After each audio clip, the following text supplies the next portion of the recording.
Hello everyone, welcome back to our channel. Chicken కోడిగుడ్డు కర్రీలో ఈ మసాలా వేసుకొని ఒక్కసారి ట్రై చేయండి. చాలా చాలా టేస్టీగా ఉంటుంది. అండ్ చికెన్ అండ్ గుడ్డు కాంబినేషన్ కూడా చాలా బాగుంటుంది. ఎవరైనా ట్రై చేయకపోతే డెఫినెట్గా ట్రై చేయండి. ఫస్ట్ అయితే ఎగ్స్ని బాయిల్ చేసుకుంటున్నాము. ఇక్కడ నేను ఎగ్ బాయిల్ చేసుకోవడానికి ఎగ్ బాయిలర్ యూస్ చేస్తున్నాను. నిజంగా చాలా యూస్ఫుల్ అనిపించింది. మార్నింగ్ హడావిడిలో అట్లా ఎగ్స్ పెట్టేస్తే ఒక పని అయిపోతుంది అనమాట. చాలా బాగుంది. అండ్ పైన షెల్స్ అన్నీ రిమూవ్ చేసి పెట్టుకున్నాము. ఒకవేళ ఎగ్ బాయిలర్ లింక్ ఎవరికైనా కావాలంటే ప్రోడక్ట్ని కింద ట్యాగ్ చేస్తాను, వీడియో కింద ఒకసారి చెక్ చేయండి.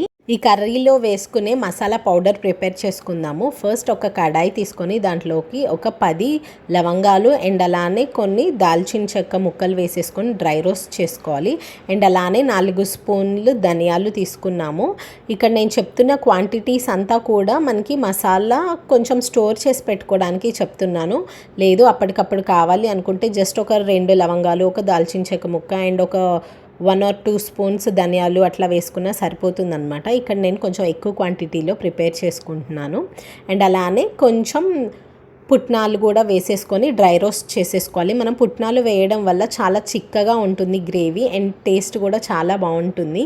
మరీ ఎక్కువ వేసుకోకండి, జస్ట్ ఒక 1/2 స్పూన్ అయినా సరిపోతుంది. అండ్ అలానే ఒక 1 స్పూన్ గసగసాలు వేసుకుంటున్నాము. గసగసాలు వేసుకుంటే చాలా బాగుంటుంది. అండ్ ఒకవేళ మీ దగ్గర గసగసాలు లేకపోతే ఒక 2 or 3 జీడిపప్పు అయినా వేసేసుకోండి. బట్ అది వేసుకుంటే ఏంటంటే కొంచెం స్వీట్నెస్ వస్తుంది. సో గసగసాలే ఎక్కువ ప్రిఫర్ చేయండి, చాలా బాగుంటుంది. అండ్ ఇట్లా వేసుకున్న తర్వాత చల్లారిన తర్వాత మిక్సర్ జార్లోకి వేసేసుకొని దీంతోపాటు ఒక 2 స్పూన్లు కొబ్బరి తురుము లేదంటే కొబ్బరి పౌడర్ అయినా యూస్ చేయొచ్చు, లేదా అంటే కట్ చేసుకున్న ఎండు కొబ్బరి ముక్కలైనా వేసుకొని గ్రైండ్ చేసుకోవాలి. ఇవన్నీ గ్రైండ్ చేసుకున్న తర్వాత కొన్ని వెల్లుల్లిపాయలు కూడా వేసేసుకొని ఇందులోనే గ్రైండ్ చేసి మసాలా పౌడర్ని పక్కన పెట్టేసుకోవాలి. ఇప్పుడు స్టవ్ ఆన్ చేసేసుకొని ఒక కడాయి పెట్టుకొని దాంట్లోకి కొంచెం ఆయిల్ వేసేసుకోవాలి. దాంట్లోకి కొంచెం పసుపు అండ్ అలానే కొంచెం సాల్ట్ వేసుకొని మనం ఉడికించుకొని పెట్టుకున్న కోడిగుడ్లని ఇట్లా వేసుకొని ఫ్రై చేసి తీసి పక్కన పెట్టుకోవాలి. చూడండి, కలర్ చాలా చాలా బాగుంది. Like gold colour, golden eggs లాగా కనిపిస్తున్నాయి. చాలా బాగుంటుంది కర్రీ కూడా. ఎగ్స్ వేయించుకున్న నూనెలోకి ఒక పెద్ద ఉల్లిపాయని ఇట్లా చిన్న పీసెస్ లాగా కట్ చేసి వేసేసుకున్నాము. ఇక్కడ నేను జస్ట్ ఒక 1 ఉల్లిపాయనే తీసుకొని యూస్ చేశాను, సరిపోతుంది. ఎక్కువ ఆనియన్స్ కూడా అవసరం లేదు. అండ్ అలానే ఒక 2 చిన్న టొమాటోస్ అనమాట. సో అందుకని నేను 2 టొమాటోస్ని తీసుకొని అవి కూడా కట్ చేసి దీంట్లోనే వేసేసుకున్నాను. ఇది మంచిగా మగ్గాలి. ఎక్కువ ఆయిల్ వేయలేదు కాబట్టి లో ఫ్లేమ్లో పెట్టుకొని మూత పెట్టి మగ్గించుకున్నాను.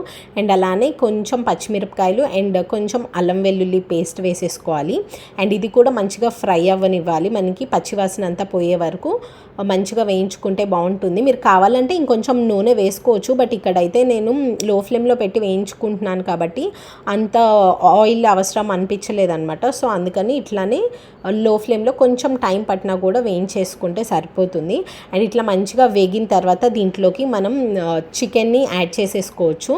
అండ్ చికెన్ యాడ్ చేసుకున్న తర్వాత కారం, మసాలా కారం అండ్ అలానే నార్మల్ కారం, కొంచెం కల్లుప్పు వేసేసి మొత్తం ఒకసారి మిక్స్ చేసేస్తున్నాను.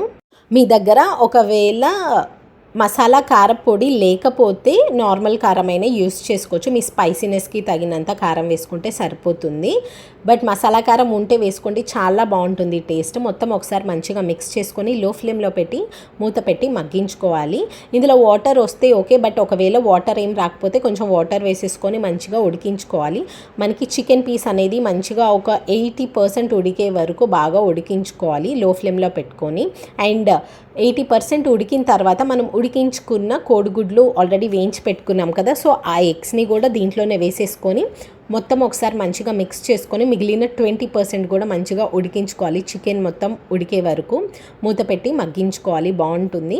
అండ్ అలానే ఫైనల్గా ఇంకా అయిపోయింది, మనకి చికెన్ అంతా రెడీ అయిపోతుంది అన్న టైంలో, లైక్ చికెన్ పీస్ మంచిగా ఉడికిన తర్వాత మనం ప్రిపేర్ చేసుకున్న మసాలా పౌడర్ జస్ట్ ఒక 1 or 2 స్పూన్స్ సరిపోతుందన్నమాట. కర్రీకి తగినంత చూసి వేసుకోండి. అండ్ ఫైనల్గా కొంచెం కొత్తిమీర వేసుకుంటే మనకి యమ్మీ కర్రీ రెడీ అయిపోతుంది.